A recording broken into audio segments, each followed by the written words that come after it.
The Bible is a collection of texts written by patriarchal authors from the Middle East, so it's perhaps no big surprise that it contains rampant sexism. Yet whilst it's true that we have to understand the cultural context from a non-theistic standpoint, i.e. a historical standpoint with the authors and their times, it does raise a series of ugly questions for the Christian perspective in how an all-knowing, all-powerful and apparently all-just God not only allowed for such inequality, but in many cases seemed to cultivate it. So how does a female apologist respond to the question as to why sexism exists in the Bible?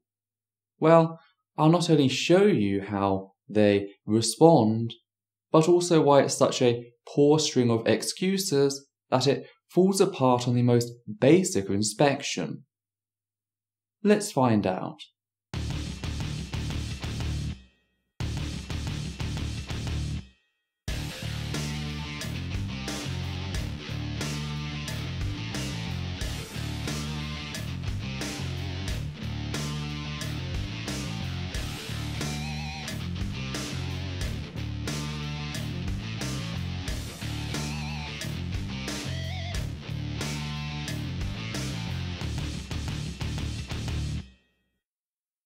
Isn't the Bible sexist? I think the first question I'd want to ask is to say, why shouldn't people be sexist?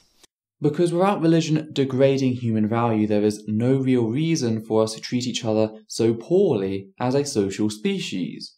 That's not to say that sexism cannot exist outside of religion, just that there's no real reason to be sexist.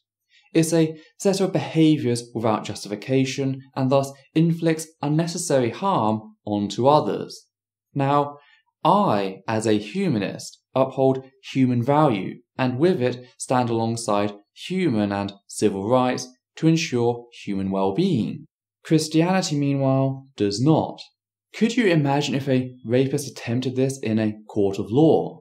You were specifically asked about Christianity, and rather than attempt to dispel the claim, you responded with, "Well, why shouldn't I?" How long do you think that would hold up in a court? Fact is, you're about to go one up on that scenario. If we have a worldview that tells us the strong eliminate the weak, and if you can dominate people, why not do it? Which worldview would that be? I have to ask because it seems like an incredibly poor understanding of evolution which has been strawmanned to such a point that it is barely recognisable. Possibly only so because I know how these conversations typically play out. Evolution is not a worldview. It's an explanation of the observable phenomena. The best suited organism is the most likely to survive. Yes, but what the phrase best suited means is dependent on the situation. It doesn't mean violence and brutality as you seem to believe. In our species, strength has come through cooperation, which has come through a balance of rights and responsibilities. But all of this is entirely irrelevant as the fact is we don't get our understanding of ethics from science. You see, science is amoral in that it only describes the natural world as it is and does not make claims as to how it ought to be. For that we turn to secular ethics, the very foundation of human and civil rights in our societies. It's actually in the Bible that we see a vision for equality between men and women, both male and female, bearing together the image of God.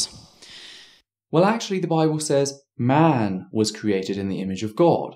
The 3 times the Bible mentions this in Genesis, it is very specific in how it is gendered to men, leaving women out of the picture entirely. And this is seen throughout the story of Adam and Eve in the way that Adam is first created in the image of God and Eve is only created as an afterthought following Adam's failure to find a suitable partner among the animals.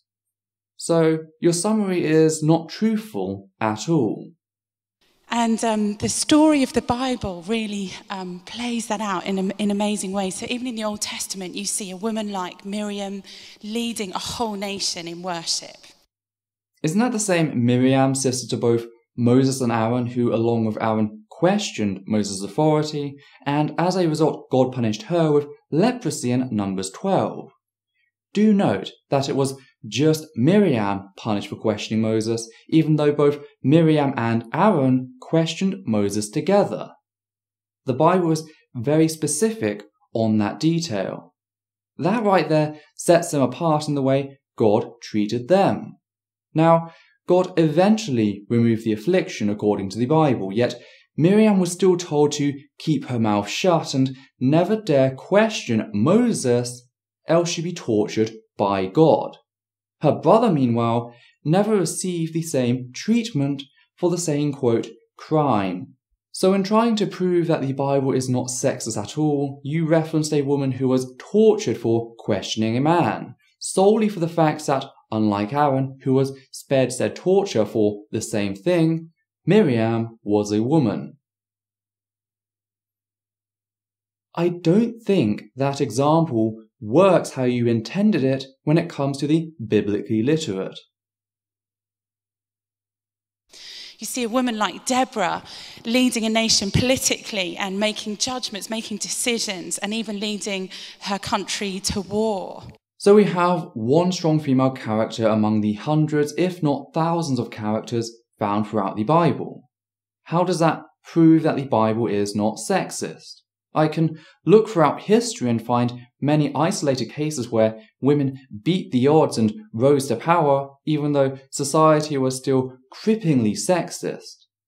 Deborah is the near mythic exception to the general rule, a fact that we can come to from a rather short mention in the Book of Judges. If we knew more about her beyond the 2 chapters in the Bible she is actually mentioned in, perhaps this perspective would change as with Miriam.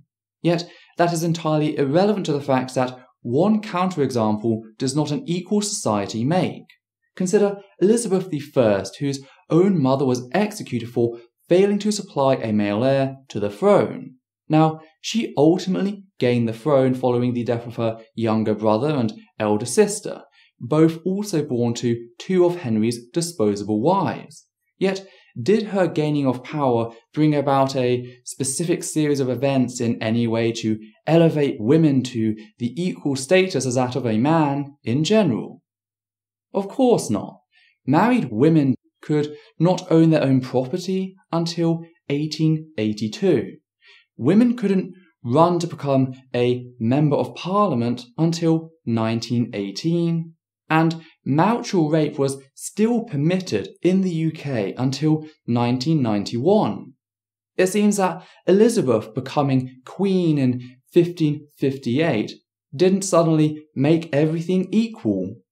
So, why should we see Deborah of the Bible mentioned in 2 chapters any differently? She is merely the exception to the rule. The fact is, you can only mention these 2 names, one of which doesn't fit your argument, and the other we only get 2 chapters of. That's kind of telling of how the Bible views women. You see that women didn't require men to be a kind of mediator between them and God. They could pray directly to God. They didn't need a husband or a father to have a relationship with God.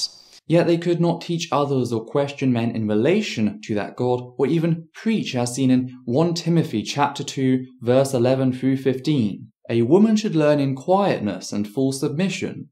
I do not permit a woman to teach or to assume authority over a man. She must be quiet. For Adam was formed first, then Eve. And Adam was not the one deceived. It was a woman who was deceived and became a sinner.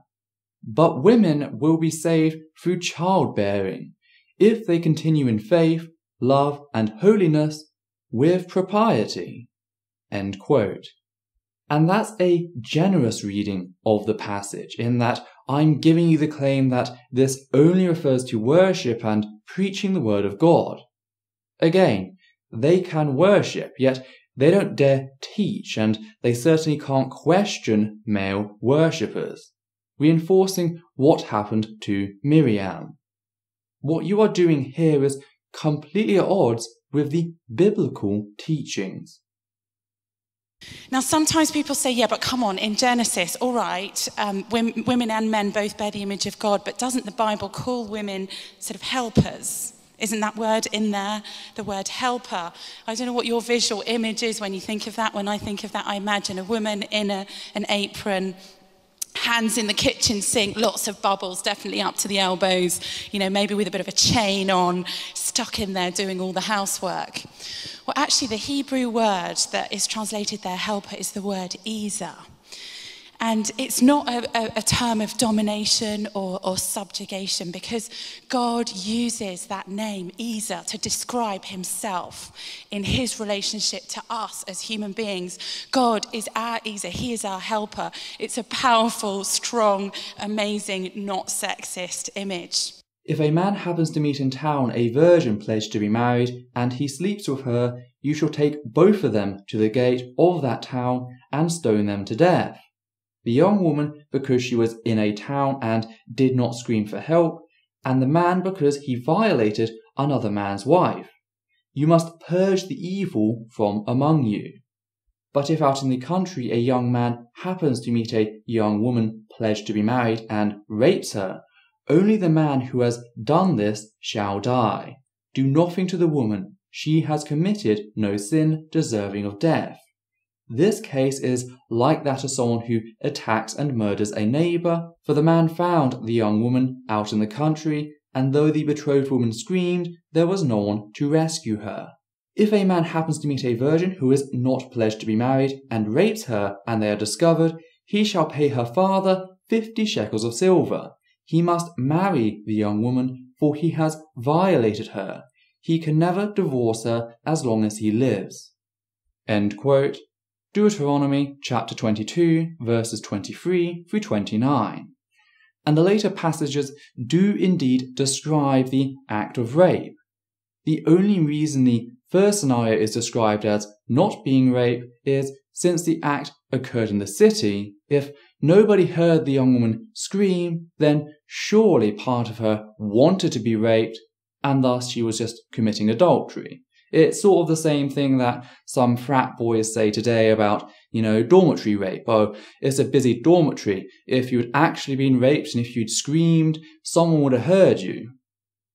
Nowadays, the majority of us actually understand, and I say the majority of us, the majority of civilized society actually understand that rapists can be smart about ensuring that nobody walks in on them or hears the victim. Hell, as just mentioned, it is possible to rape someone in a busy student dormitory. But the all-knowing God of the Bible clearly lacks that civilized understanding. It's victim blaming, it's been around for a long time, and yes, it is 100% sexist. But putting aside the murder of a potentially raped woman simply because nobody heard the rape as it occurred, something I never thought I'd be saying in a conversation about ethics, what do the latter two scenarios about rape out in the country tell us about how the Bible views women in general? Well, in both scenarios, rape occurs and they are then discovered. However, in the first they are punished with death, whilst in the latter they are merely forced to pay a fine to the father, and then the raped woman becomes the rapist's property indefinitely. Now, some say that this is merely an ambiguous wording on part of the passage in question, even though thousands of biblical scholars say otherwise, and thus one of the most accurate and popular translations of the Bible, aka the New International Version, states this as being rape, so yeah, that kind of fails as an excuse. Not that an all-knowing, all-powerful God should require an excuse to begin with. No, the reason that the first rapist is punished by death whilst the second is punished with the fine is because of the betrothed status of the women. In the former scenario, she was already betrothed, and thus the woman was now seen as the property of her husband or would-be husband, whilst in the latter she was still viewed as the property of her father. The first was a crime against the husband of the raped woman, and thus he must die, for he has carried out an act only permitted to the husband, whilst in the latter he has simply damaged the father's property, and thus, in a vile sense, it becomes, you break it, you buy it. It really is that twisted. And this isn't the only instance that shows this. Exodus chapter 20 verse 17 states, "You shall not covet your neighbour's house. You shall not covet your neighbour's wife, or his male or female servant, his ox or donkey, or anything that belongs to your neighbour." This is part of the 10 Commandments. The first set of 10 Commandments, that is, so not the ones from Exodus chapter 34 verses 12 to 26, but the first ones.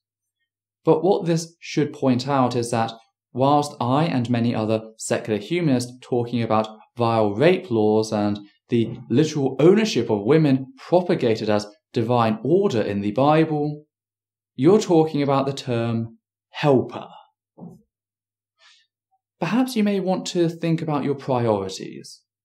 I mean, when it comes to rape alone, rape is only a vile act punishable by death or any real punishment, in the sense that it's an act against a man, not the woman who is raped. How can you stand by that? And then when we come to the New Testament, we see that Jesus directly resists the sexism that he sees and observes around him. There's a story in John's Gospel in chapter 4 where a woman is talking to Jesus, and the male disciples come and they see this. They see Jesus one-on-one with a woman, and it says they're amazed, they're horrified, they're staggered. What?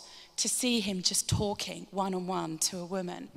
Jesus considered women to be worthy of theological instruction. It was a woman called Martha who was the recipient of one of the most amazing doctrinal statements of the New Testament.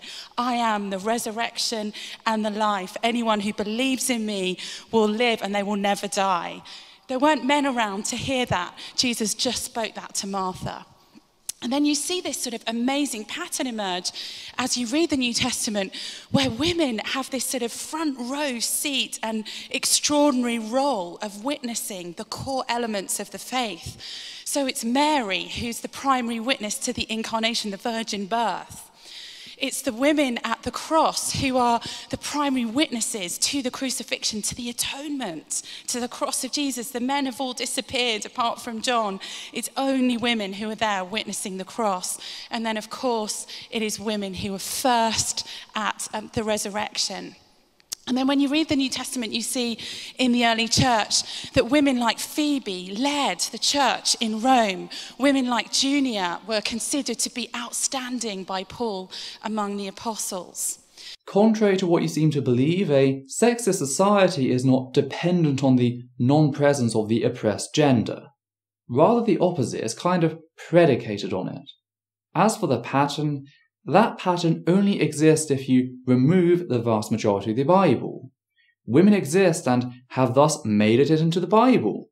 So what? What does that mean? How does any of that deal with the glaring issues of the Bible, such as the way that the special provision for Hebrew slaves in being set free after so many years only applies to Hebrew men?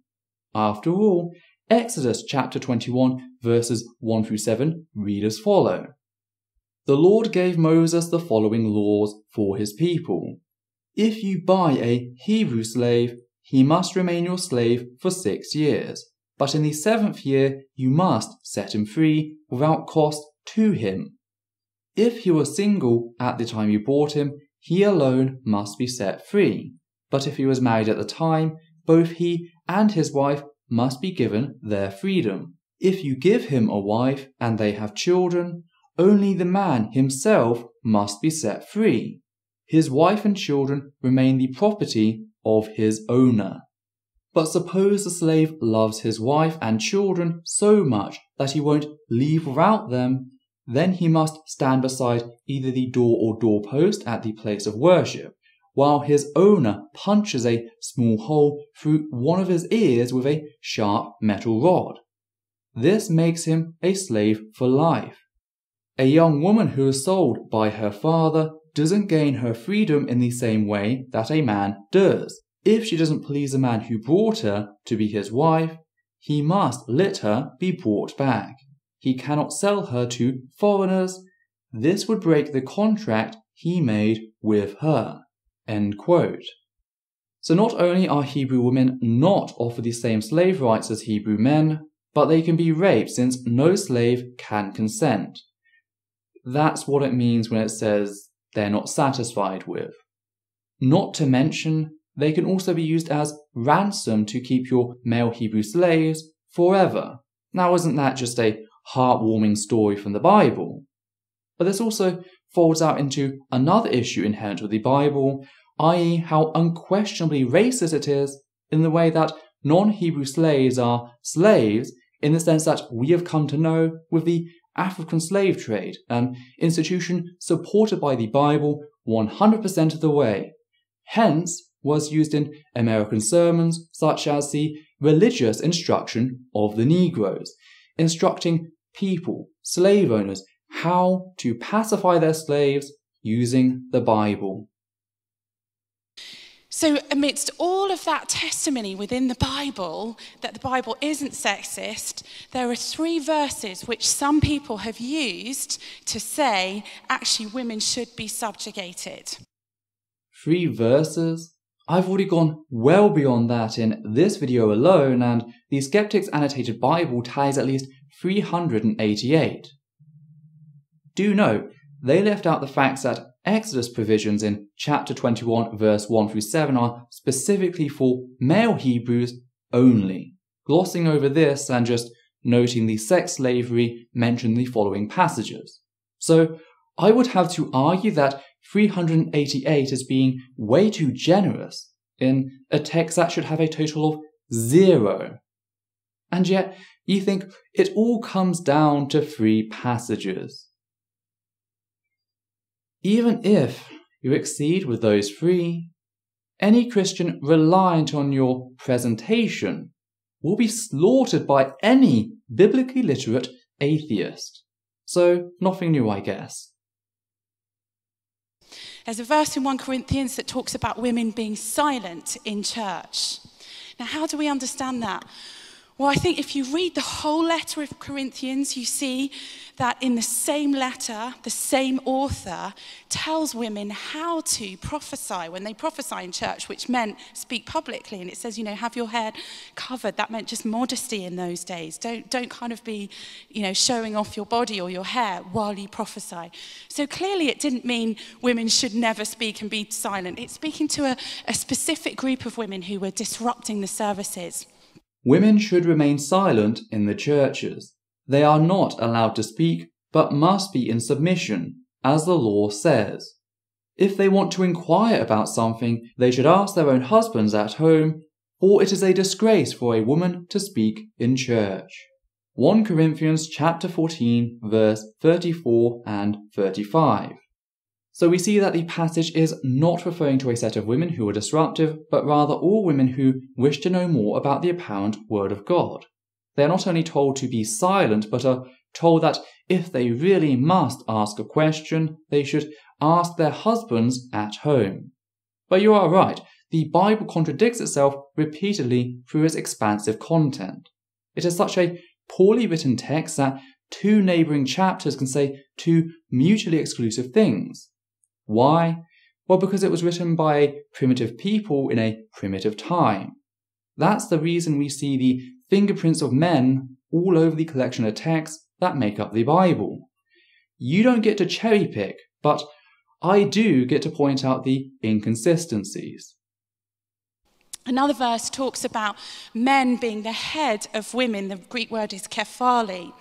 And sometimes that's been taken to mean kind of dominance or subjugation. But if you read the verse in context, you see that God is the head of Christ. So if it means hierarchy, that doesn't make sense of the Trinity. So whatever that kephali word means in terms of a relationship between a man and a woman in a marriage, it doesn't mean domination. In fact, as we read anything about leadership in God's kingdom, we see it's primarily about service, about love, about laying our lives down for one another. Except it does as demonstrated by Christ's apparent disbelief surrounding the crucifixion in Matthew chapter 27, verse 46, where he apparently called out, my God, why have you forsaken me?" Isn't it a little weird that Jesus, who, according to the Trinity, is God, could be forsaken by God, aka himself? This is simply one of the many contradictions in the Bible. There clearly is a hierarchy recognized by the Christ-man himself, according to the Bible, which flips your argument 180 degrees. And then there's another verse in 1 Timothy chapter 2 that talks about women not teaching, not being permitted to teach or have authority. Now remember, we've already been taught by women like Martha, by women like Mary. We've already seen that women like Priscilla taught. We know that Phoebe taught. She was in authority over the Roman church. So what does that mean?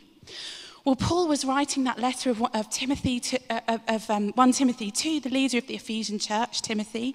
And the context there was the worship of the goddess Artemis, where women dominated and subjugated men in that culture.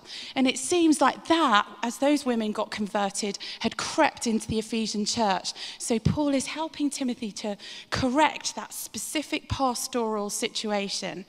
And most likely, those women were saying, well, Paul says that everyone has sinned in Adam, that we all sinned in Adam. They weren't Jewish. They didn't even know about Eve. They've just heard about this guy Adam who caused the world to sin.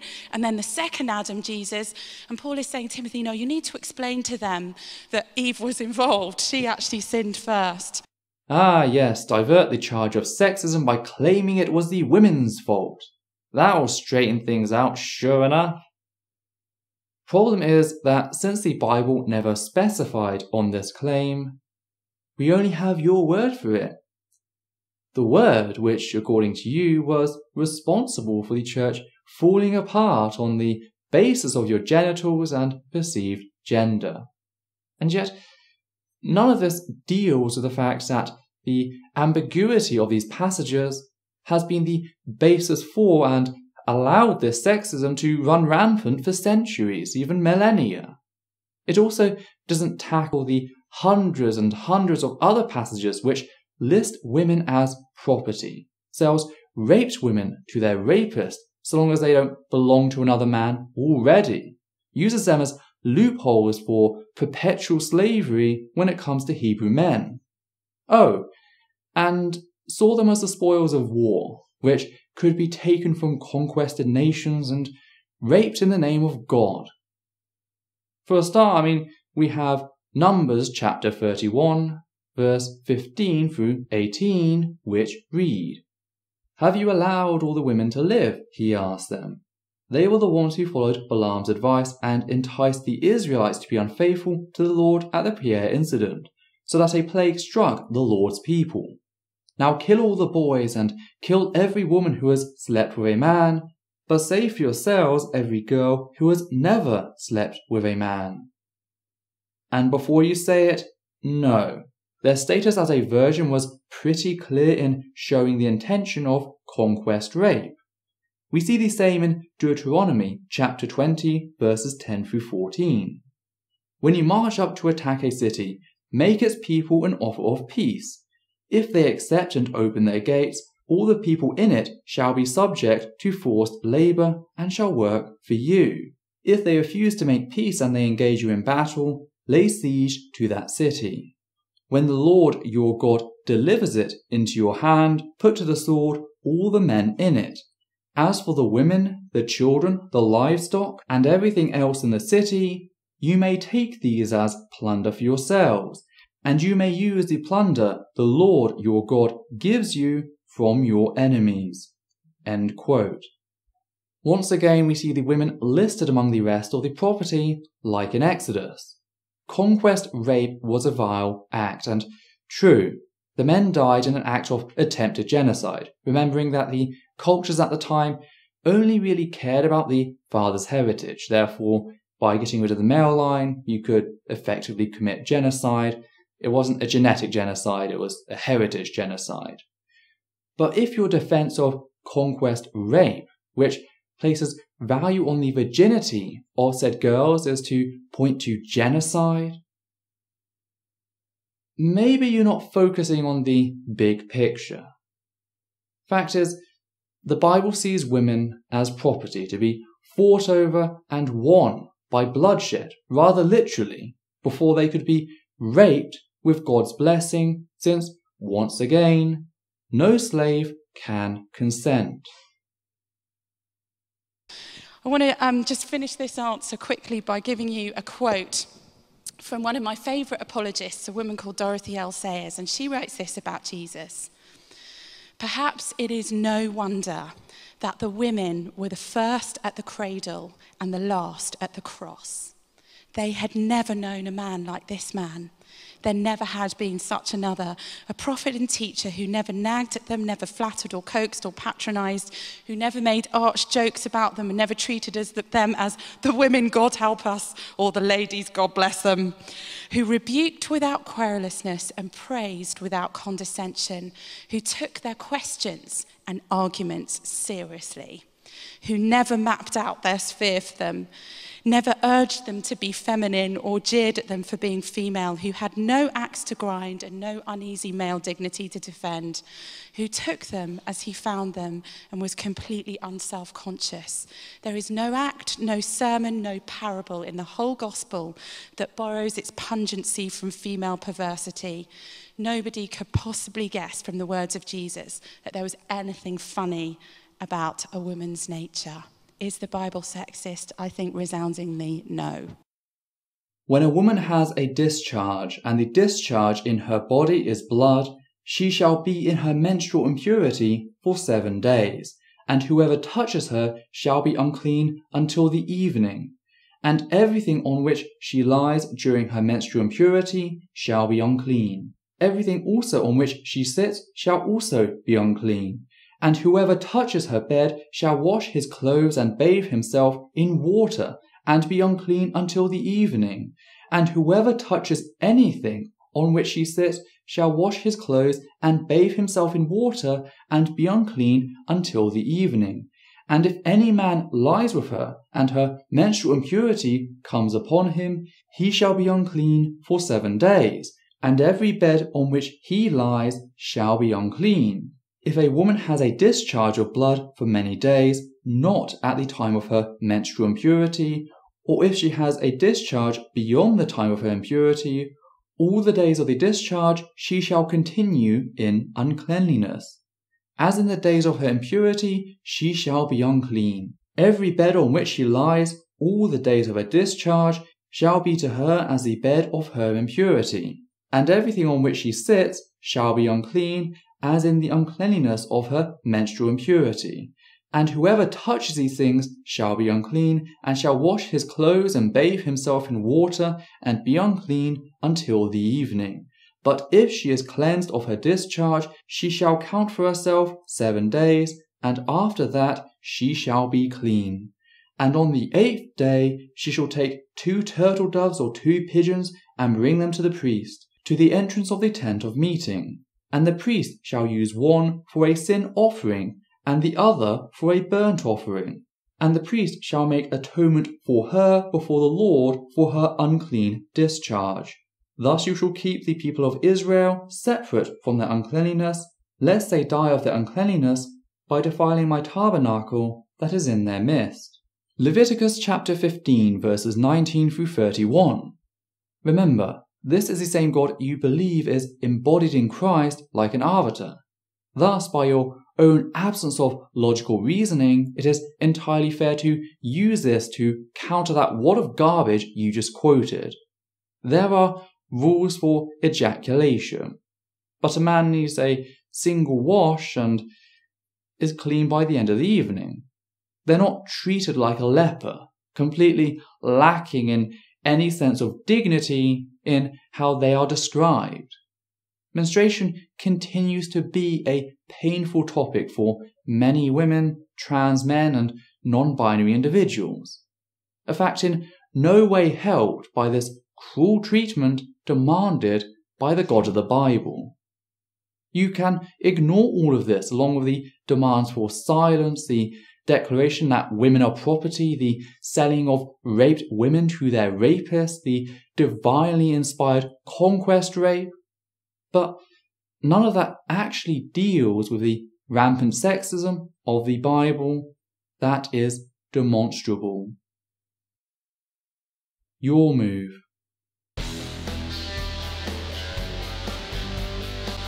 Hi there, I'd just like to say a few things here at the end of the video. First, I'd like to say thank you to everyone who has ever donated to the channel via Patreon, giving a special thanks to the following people: Trevor Matheson, Andrew Spreitzer, Sean Connolly, Alexander Williams, Daniel Martinez, and of course, Matthew Kovac. Your support has ensured this channel its ability to grow over the years, and hopefully for the years to come. I'd also like to ask that you comment down below and like this video, as well as subscribe and follow Essence of Thought on Facebook. Please also consider following the Atheist Alliance International group on Facebook, an organisation dedicated to helping atheists around the globe. Last of all, I'd like to request that you treat the people responded to in this video with a reasonable degree of respect. Whilst it is understandable that there are justifiable limits to said respect when tackling certain heavy topics, and anger can be a very genuine emotion in tackling injustice, any comments utilising language which insults others on the basis of perceived gender, sexuality, ethnicity, or both ability, mental and physical, will be removed immediately, and the commenter may be blocked on the moderator's discretion. Let's keep this space one which upholds the humanist values. So with that noted, take care.